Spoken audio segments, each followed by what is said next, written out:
Welcome back, everyone, to my YouTube channel. It's been a tremendous long time since I recorded a video for you guys, but I'm back on track, and today we have a very interesting topic, which is how to be the woman that always gets chosen. First of all, you need to understand that a dumb woman holds a man by his throat. A sneaky one holds him by his private part, if you know what I mean. An intelligent woman holds a man by his hand, but a wise woman doesn't hold him at all. She's aware of her power. The power of a woman is always her magnetism. She knows that she can attract anything into her life, any man that she desires. She doesn't need to hold on to it. She operates in her magnetic energy. She attracts anyone that she wants into her life. When you as a woman feel complete on your own and you understand that you don't need to hold on to anyone, you automatically stop operating from a desperate and repellent energy. You feel like you need to hold on to that guy. You're actually becoming desperate and you are becoming a doormat that is very convenient to him. Why is it that you can't live without him? What does he give you that you can't provide for yourself?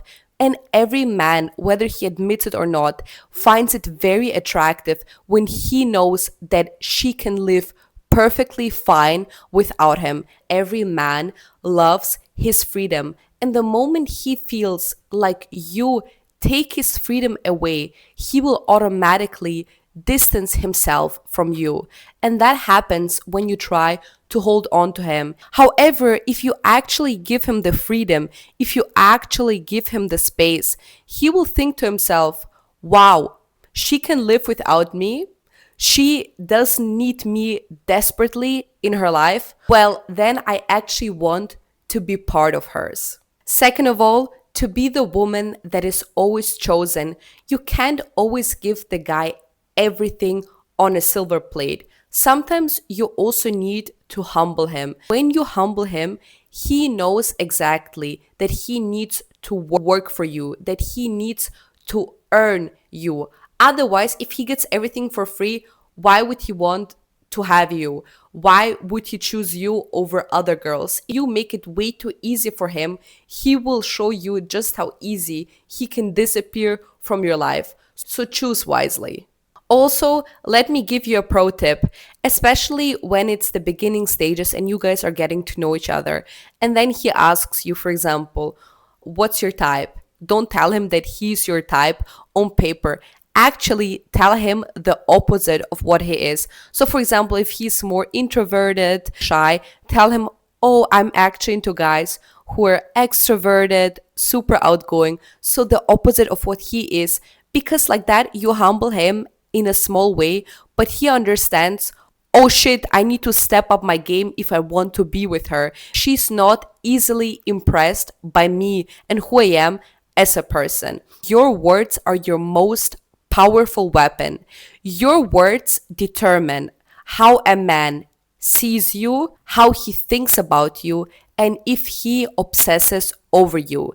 And with that being said, never over explain yourself, overshare, or overgive. You don't need to write him long paragraphs of everything he did wrong. For example, if he disrespected you in some sort of way or he did something that you didn't like, you say to him short and precisely, you set a boundary from the beginning and you punish him with silence, meaning that you take a step back and let him sit with it. He needs to understand in your absence what he did wrong.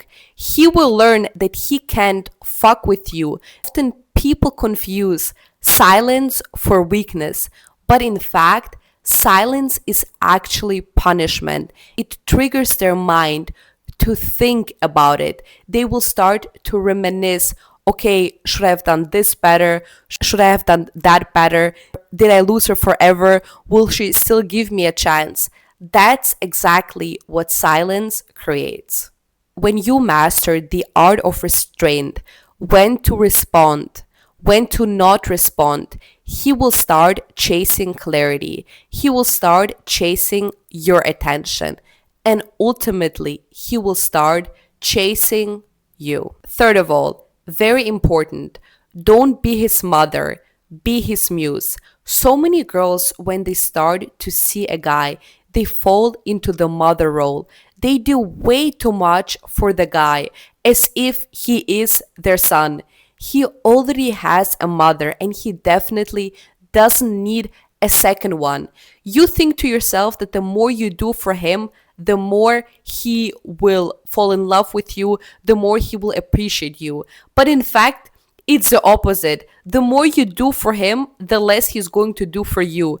But the less you are doing for him, the more he's going to do for you. When you start acting like his mother and start to baby him and solve all his problems, will instantly kill his attraction towards you. You should make his life better, not easier. There is a distinction. Be supportive of him without making his life your full-time job. If he wants to step up his game, he will do so immediately because he will understand that if he doesn't do so, he can't be with you in the first place.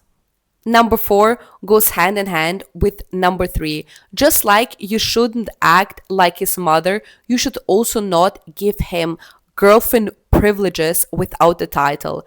Why would you do wifey duties for a guy who didn't claim you? Why would you give him the whole meal if he didn't even order the appetizer?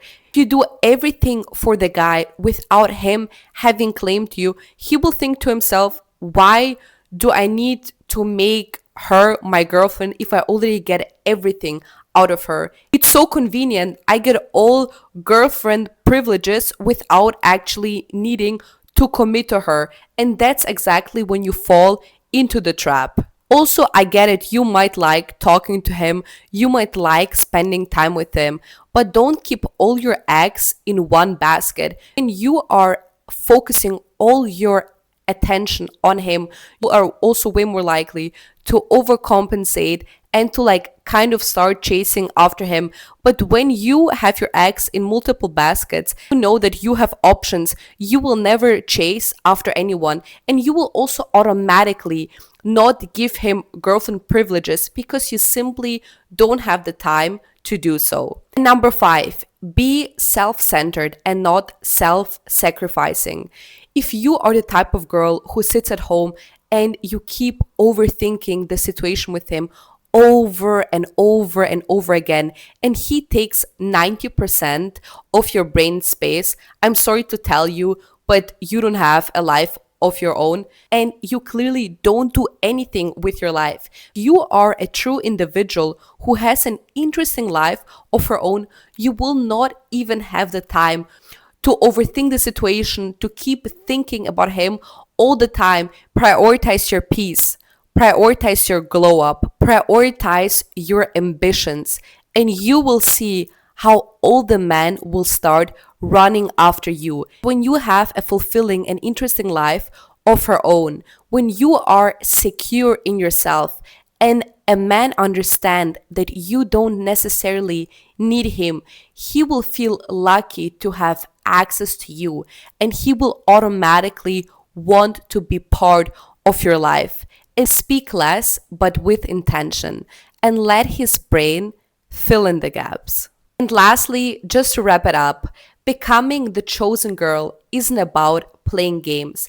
It's about always choosing you and understanding that the right man has no choice to either step up or step out. When you are secure in yourself, you can simply walk away from any guy who isn't actively choosing you.